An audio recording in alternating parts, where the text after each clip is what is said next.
জানেন কি পবিত্র কাবা শরীফের তালা চাবির ইতিহাস? চলুন এই সম্পর্কে বিস্তারিত জেনে নিই ফ্রিক নিউজে। মুসলমানদের কেবলা হচ্ছে পবিত্র কাবা শরীফ, অর্থাৎ আল্লাহর এই পবিত্র ঘরের দিকে মুখ করে সকল মুসলমান নামাজ আদায় করেন। প্রতি বছর বিশ্বের বিভিন্ন দেশের মুসলমানেরা পবিত্র কাবা ঘরে হজ করতে যান এবং এই কারণে এই পবিত্র স্থান মিডিয়ায় ফোকাসে পরিণত হয়েছে। তবে খুব কম সংখ্যক লোকই এই পবিত্র ঘরের তালা চাবির ইতিহাস সম্পর্কে অবগত রয়েছেন। প্রতিবেদন অনুযায়ী সময় অতিবাহিত হওয়ার সাথে সাথে পবিত্র কাবা ঘরের তালা চাবিও নষ্ট অথবা জং ধরেছে। 2012 সালে 64 বছরের পুরাতন তালা চাবি পরিবর্তন করেন সৌদি আরবের তৎকালীন বাদশাহ খালিদ আল ফয়সাল। বানি সাইবাহ নামক এক আরবি গোত্রের হাতে পবিত্র কাবা ঘরের তালা চাবি রক্ষণাবেক্ষণের দায়িত্ব আরোপ করা হয়েছে।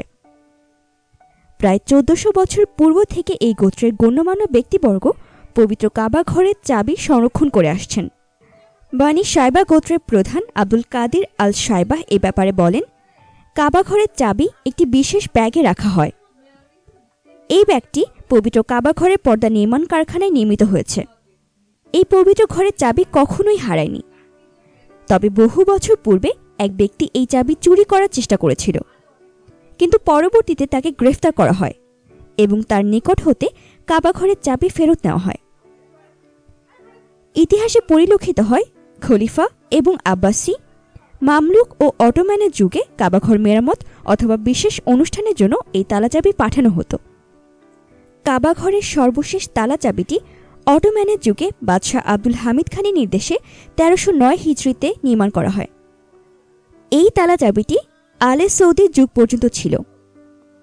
তবে সৌদির তৎকালীন বাদশাহ খালিদ ইবনে আব্দুল আজিজ আলে সৌদি নির্দেশে এটি পরিবর্তন করা হয়।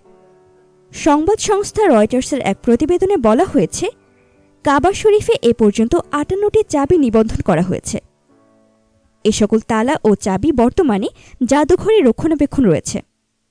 54টি চাবি ইস্তাম্বুলের টুপকাপি জাদুঘরে এবং প্যারিসের লুভরের একটি জাদুঘরে 2টি চাবি রক্ষণাবেক্ষণ করা হয়েছে এবং অপর একটি চাবি কায়রোর ইসলামী আর্ট জাদুঘরে রয়েছে।